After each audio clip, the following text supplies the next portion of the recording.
What's going on, Meta fam? Hope you all had a great weekend. Now we are back into the grind of getting these videos out and getting you all updates. So real quick before we get started in today's video, I did have my tax appointment yesterday. I spoke with my tax advisor. So like I said, this is not financial advice. This is not tax advice. This is just me telling you my tax experience. That's all this is. So this is not advice. This is not anything. This is my experience. I told my tax professional about the Fidelity situation. So where Fidelity is putting in the cost basis, he is saying that we can change that amount. And basically, if you've never sold a single share like me, where it's showing that I have a gain and a loss, a gain, sorry.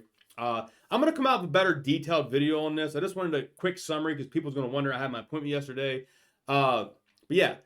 It has on there, he has all the documents right now. He's going to get them back to me and after he reviews it. But he said, yes, we can take away that where they're showing a gain because there is no gain. And I just have to provide the proof if I get a letter from the IRS asking, like, why is Fidelity saying this if it doesn't? So I just have to prove that I never sold any shares in my Fidelity if they send me a letter for that. So he's going to change that for MMTLP that there is no gain. So for all my MMTLP, it'll be a zero gain. So he is going to change that. And I'm going to come out with a better detailed video. I had to get my documents back, have to black out some stuff, white out some stuff so you guys can't see that. But just to give you all a little bit of guide on that. So yes, like I said, ask your tax advisor and what they suggest on that to do. All right, getting into today's video. John Berta here retweeted, copy and paste his post, says interesting analysis. And I wanted to highlight this because it is a very interesting analysis. This is a history lesson. MMTLP is a dividend placeholder, not a stock. MMTLP was given to TRCH shareholders, not sold by the company. TRCH never authorized it to trade. NBH is the dividend payment. Failure to pay NBH shareholders violate U.S. and international securities laws. And here is the post right here. All right, MMTLP, let's do the math. Let's say there are 500 million shares. There's about 7.5 hours to trade per day. 450 minutes in a trading day. If they give back 2 trading days, that would give 900 trading minutes. They would need to buy 555,555 shares per minute to cover. Still think your shares are worth 10 bucks? Wow, that is an interesting analysis for sure. Now, we know speculation out there. We don't know the official numbers because, FINRA would have to release that to us, in a sense, release the blue sheets. But, somewhere between, we're definitely thinking it's probably at least double. So somewhere in that 300 million to a billion shares, somewhere in that range. I do believe it's somewhere in the 500 million to a billion because why would FINRA really halt the trading if it wasn't that crazy of a number to begin with? So that there is something you may want to make sure you retweet, get this information out there, take a screenshot of this, post it, whatever you need to do. Like I said, you can go follow WD Morgan 2 on Twitter. Our buddy Copy and Paste. You can also get it where John Berta got it as well, so you can get it from John Berta's page. All right, I'm going to touch base on a couple great posts. I'm probably going to do separate videos on great articles that is out there that probably need a full dedicated video because some people don't get on Twitter. Some people just like to watch it on YouTube. So I am going to do full videos on these individual articles that we're going to be touching base in this video. So Anna here says, MMTLP, this is our daily call to action. Until we get justice, please make the calls. Dear MMTLP community, please remember Mr. John Berta and many prominent members in Congress and the Senate have given guidance us to focus efforts. Please call every day until we get a resolution. Has the FINRA Service Committee number, Oversight Committee, and the Senate Committee banking number. John Berta replies, thank you, Anna Trades. Remember the way this works is everyone contact their own reps.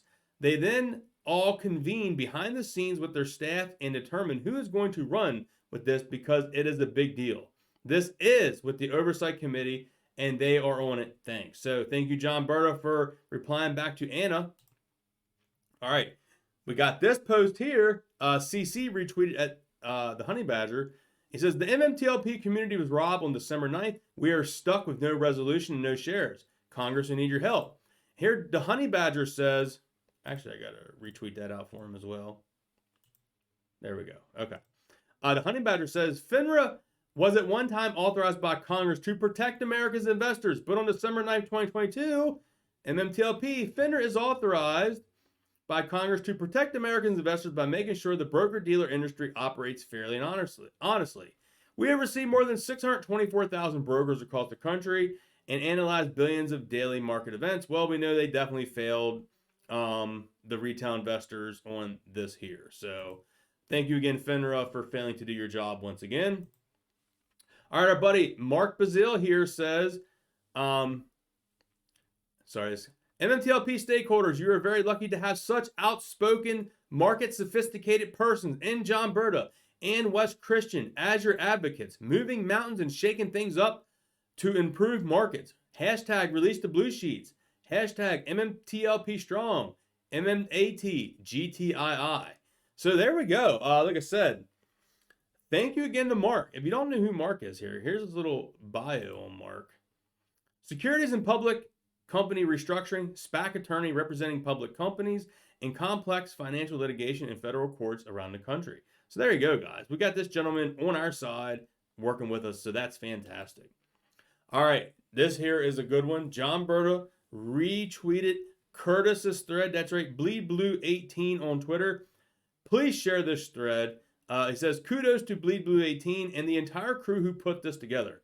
We done all this and should be well done, and all this should be shared far and wide, especially to those in Congress who think FINRA has answered and placated them.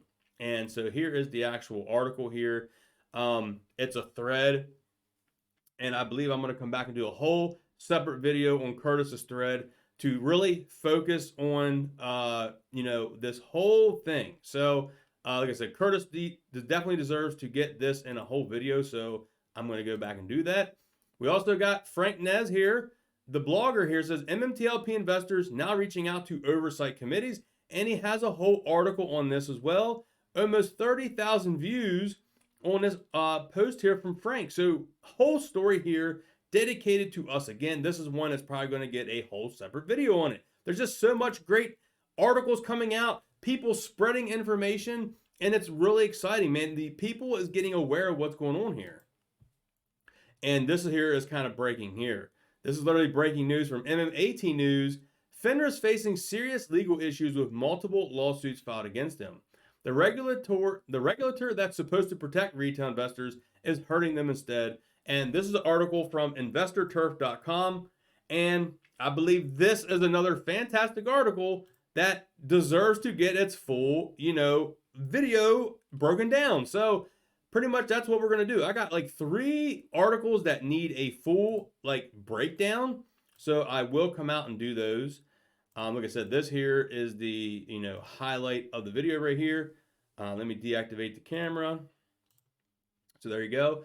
If you want to screenshot that, you want to share it on Facebook, TikTok, Twitter, Instagram, whatever social media that you use, you want to share it, or just keep it for your personal use. It's an interesting theory. If they open up trading, that's how many shares would have to be covered per minute if it's 500 million. So pretty interesting math there. Like I said, I'm going to come back with a separate video once my tax advisor finalizes my taxes. I get my documents back. So I'm hoping here in the next week or so to get those back. I'll keep you updated. Like I said, you can change on your MMTLP, your CUSIP number, whatever it is in your Fidelity. Like I said, contact your tax advisor. But my advisor did change that I have a 0 gain on my MMTLP because I never sold a single share. So like I said, it's just the cost basis there, but I never had a gain, and Fidelity showing that we have a gain. So I hope I got that cleared out there. We're just taking out the gain that it shows. We're putting it down as a 0 gain. If the IRS comes at me, I just have to provide documentation or an answer of why that is. I got recorded video here saved on my computer. I can also print out my statements from Fidelity where I never sold any single shares. So it'll be very easy for me to explain, what happened. So hope you all got some value in today's video. If you did, smash thumbs up, drop me a comment down below. I'll catch you on the next video, guys. Peace.